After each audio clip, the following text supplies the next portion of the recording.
بسم اللہ الرحمن الرحیم والصلاة والسلام علی رسولہ الکریم وعلی آلہ وصحبہ اجمعین اما بعد۔ میرے محترم بھائیوں، بہنوں، بچوں، بچیوں، عزیزوں، جاننے والے، نہ جاننے والے، السلام علیکم ورحمۃ اللہ وبرکاتہ۔ کچھ دنوں سے میں قرآن سے اللہ کی پسندیدہ ہستیاں کون ہیں، کہ اللہ کس کو پسند کرتا ہے، ولی دوست کو کہتے ہیں۔ تو اللہ کا دوست کون ہے؟ وہ یہ کوئی وراثتی چیز نہیں ہے کہ ایک بڑے اولیاء اللہ تھے تو اب ان کا بیٹا بھی انہی جیسا ہوگا۔ ہمارے یہاں وراثت چلتی ہے کہ بڑے بزرگ کا بیٹا بھی بزرگ بن جاتا ہے، چاہے وہ کلین شیو ہو، وہ لوگ اس کے پاؤں چوم رہے ہوتے ہیں، جہالت ہے۔ تو آج میں تھوڑا سا سورہ بنی اسرائیل ہے، اس میں بھی سارے اخلاق بیان ہوئے۔ میرے بھائی بہنوں، ایمان لانے کے بعد انسان بنتا ہے، اور اس کے بعد اس کی قیمت، اس کا بڑا پن، اس کی وجاہت، اس کی شرافت، وہ پیسوں سے نہیں ہوتی۔ پیسوں سے انسان مالدار تو ہو جاتا ہے، بڑا نہیں بنتا، بڑا نہیں بنتا۔ ہمارا علم غلط ہو گیا۔ بڑا بڑا بندہ جے بول دیا 3 ملین، یہ 200 مربع، یہ نوابہ فلانا ہے، نوابہ فلانا ہے۔ میرے بھائیو، یہ بالکل غلط علم ہے۔ بڑا وہ ہے جسے اللہ پسند کرے، بڑا وہ ہے جو میرے نبی کی زندگی کے پیچھے چلے، بڑا وہ ہے جس سے اللہ تعالیٰ راضی ہو جائے، باقی سب چھوٹے چھوٹے ہیں۔ تو آج ایک تیسری جگہ سے میں کچھ باتیں قرآن سے عرض کروں گا جن کا تعلق ہمارے ایمان سے بھی ہے، اخلاق سے بھی ہے۔ وہ ہے بسم اللہ الرحمن الرحیم وقضى ربك الا تعبدوا الا اياه بالوالدين احسانا اما يبلغن عندك الكبر احدهما او كلاهما فلا تقل لهما اف ولا تنهرهما وقل لهما قولا كريما واخفض لهما جناح الذل من الرحمة وقل رب ارحمهما كما ربياني صغيرا۔ یہ بہت بڑا مضمون ہے۔ اللہ نے قرآن بھر دیا والدین کے خدمت کے لیے، والدین کی اطاعت کے لیے، والدین کی ماننے کے لیے۔ پہلا جملہ ہے اور تیرے رب نے فیصلہ کیا، ایک مطلب۔ دوسرا، اور تیرے رب نے حکم کیا کہ بندگی صرف اللہ کی ہے، بندگی صرف اللہ کی ہے۔ عبد اسے کہتے ہیں جو ہر بات پہ سر جھکا دے، عبد اسے کہتے ہیں جو ہر بات پہ بچھ جائے، اس کو عبد کہتے ہیں۔ تو اللہ کہہ رہا ہے میرے بندو، میرا ایک فیصلہ ہے اور میرا ایک حکم ہے، میرے سوا نہ تمہارا ہاتھ کسی کے آگے پھیلے، نہ تمہاری گردن کسی کے آگے جھکے۔ ایک دوسرے سے مدد لینا، اس کو ایک دوسرے کی تعاونوں میں آ جاتا، تعاونوا علی البر والتقوی، ایک دوسرے کا ساتھ دو، ایک دوسرے کی مدد کرو۔ میرے نبی قرضہ اٹھاتے تھے۔ میرے نبی جب انتقال ہوا تو آپ کی زرہ 9 وسق پر، وسق 5 من کا ہوتا ہے، تو وہ جو کے بدلے آپ نے زرہ رکھوائی تھی کہ جب میں تمہیں ادا کروں گا زرہ لے لوں گا، اور آپ کا انتقال ہو گیا، آپ زرہ اپنی واپس نہیں لے سکے۔ وہ چیزیں جن کا تعلق صرف اللہ کی ذات سے ہے اور کوئی نہیں کر سکتا، اس میں صرف اللہ کے آگے ہاتھ پھیلا، جیسے ہم کہتے ہیں مدد، نصرت۔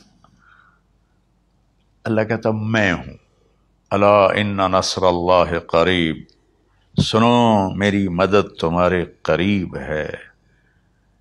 تو اللہ تعبدوا الا ایاہ، بس ایک چھوٹا سا جملہ اللہ نے یہاں کے، چونکہ یہاں اللہ نے والدین اور اخلاق بتانے تھے تو اپنے لیے صرف ایک جملہ بولا، باقی باتیں بھی اللہ کے لیے ہیں،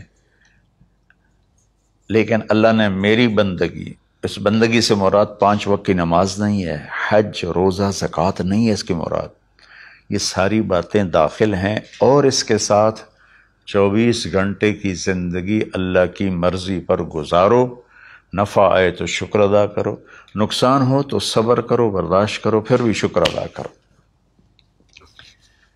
کہ میرا رب یہ کہہ رہا ہے کہ میں نے صرف اللہ سے تعلق جوڑنا ہے۔ اللہ کے نبی نے اپنے چچا زاد بھائی عبداللہ بن عباس سے فرمایا کہ یا غلام،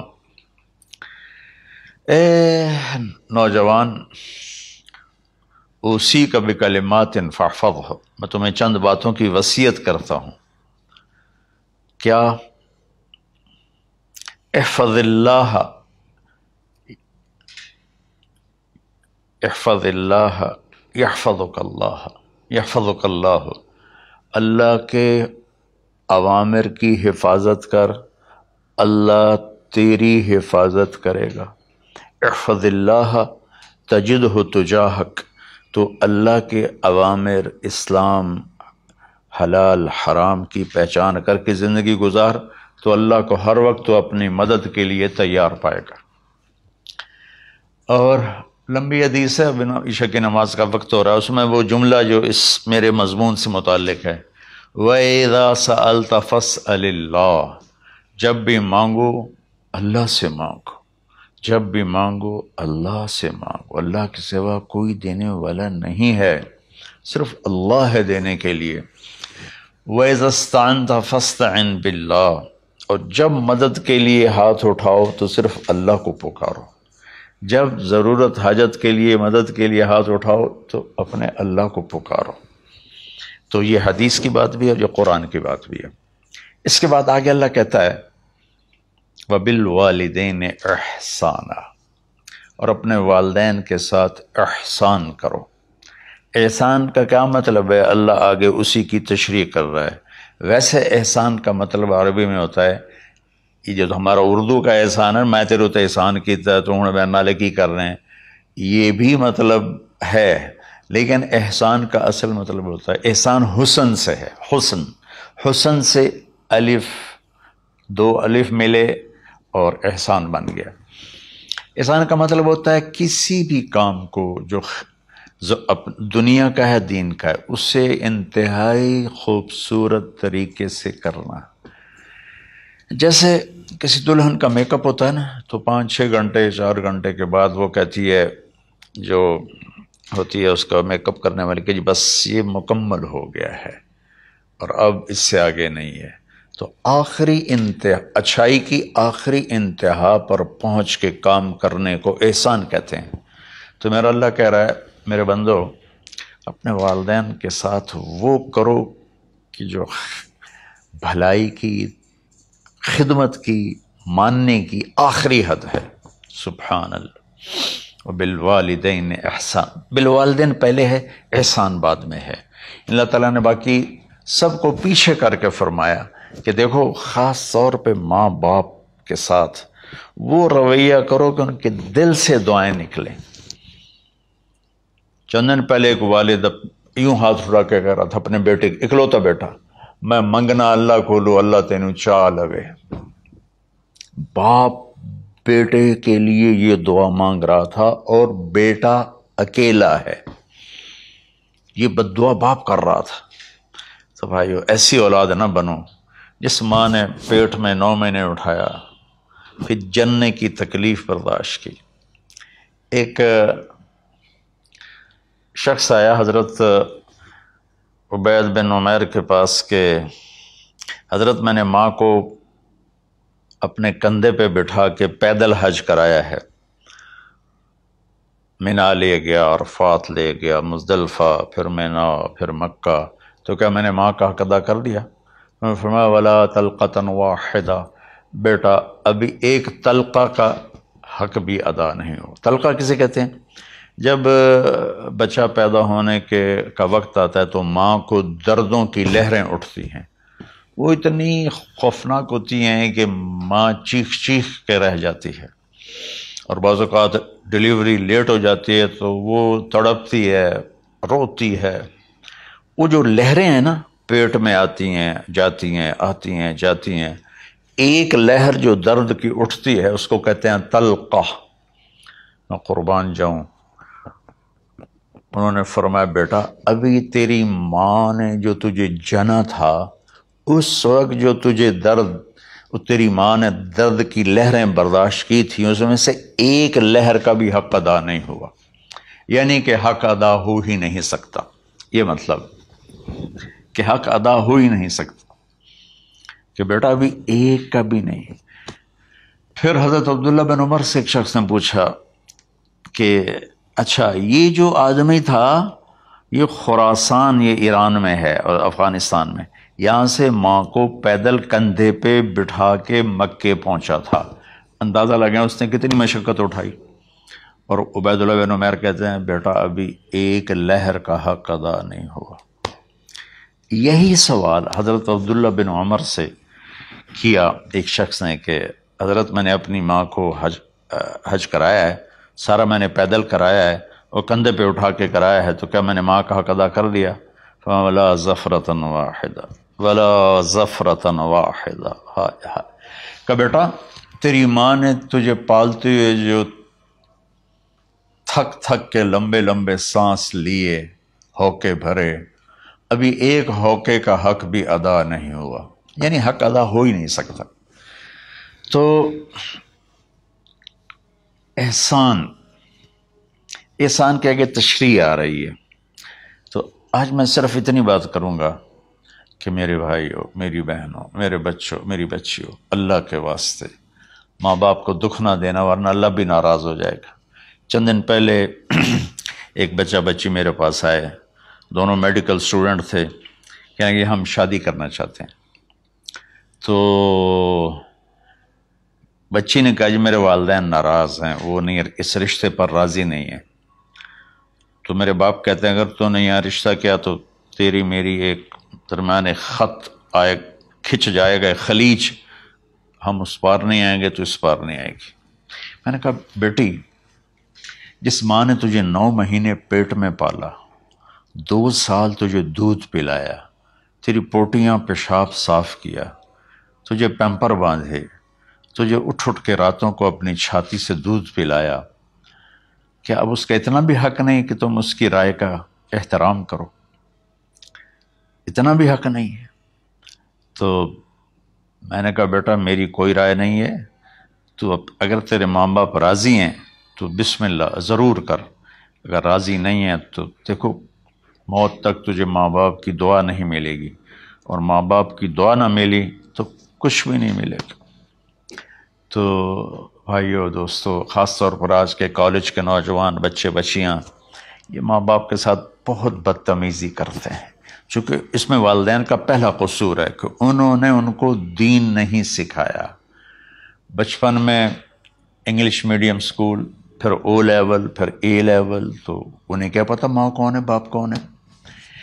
ایک پرانی بات ہے، ایک شخص اپنے بیٹے کو لے کر آیا کہ یہ میرا بچہ ہے اور یہ فلاں جگہ شادی کرنا چاہتا ہے اور ہم میں سے کسی کی رائے نہیں ہے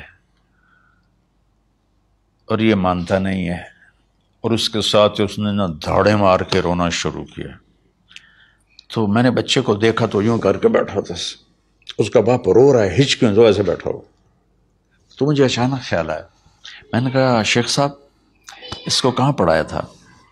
کہا جی امریکن اسکول۔ اس کے بعد آسٹریلیا بھیجا تھا مزید تعلیم کے لیے۔ ان کے شیخ صاحب اس بچے کا کوئی قصور نہیں، آپ کا قصور ہے، اس کو تو پتہ ہی نہیں میری ماں کیا ہے میرا باپ کیا ہے۔ ایک ہماری تہذیب تھی وہ ختم ہو گئی ہے، اس میں علم نہیں بھی تھا تو ماں باپ کا۔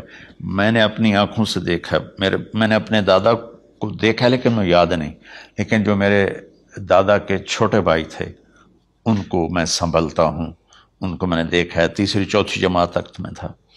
61 میں ان کا انتقال ہوا، میری 9 سال عمر تھی، تو 8 سال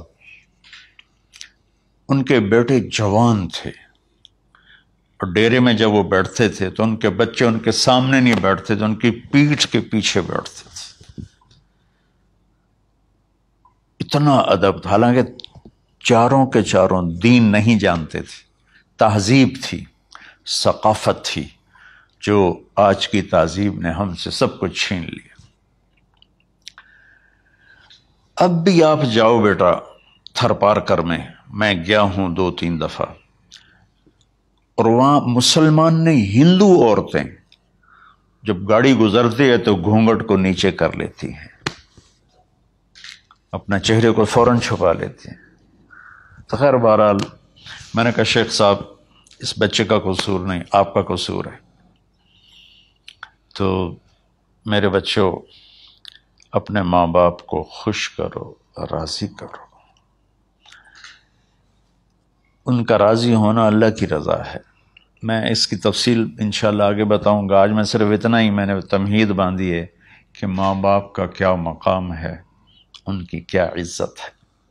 ایک شخص آیا، یا رسول اللہ میرا باپ میرے پوچھے بغیر میرا مال خرچ کر لیتا ہے۔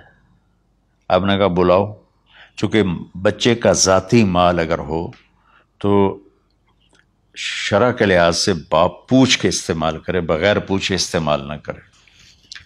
جب اسے پتہ چلا کہ میرے بیٹے نے شکایت کی ہے، تو عرب کی شاعری تو مشہور تھی، انہیں دل دل میں کچھ اشعار پڑھے۔ جو آیا تو جبریل پہلے آ گئے، یا رسول اللہ اللہ تعالیٰ کہہ رہے ہیں آپ اس سے پوچھیں وہ شعر بتاؤ جو تیرے کانوں نے تو نہیں سنے، تیرے دل میں آئے تھے اور اللہ نے سن لیے۔ تو اللہ کے نبی نے فرمایا بھائی تیرا انشاءاللہ کیس سنتے ہیں، لیکن پہلے وہ شعر سناؤ جو تم نے تو نہیں کہے زبان سے پر اللہ نے سن لیے ہیں۔ تو پھر اس نے وہ اشعار پڑھے، اور اس کے آگے کیا ہوا یہ میں انشاءاللہ اگلے کلپ میں بتاؤں گا کہ باپ کا کیا مقام ہے، ماں کا کیا مقام ہے۔ السلام علیکم ورحمۃ اللہ۔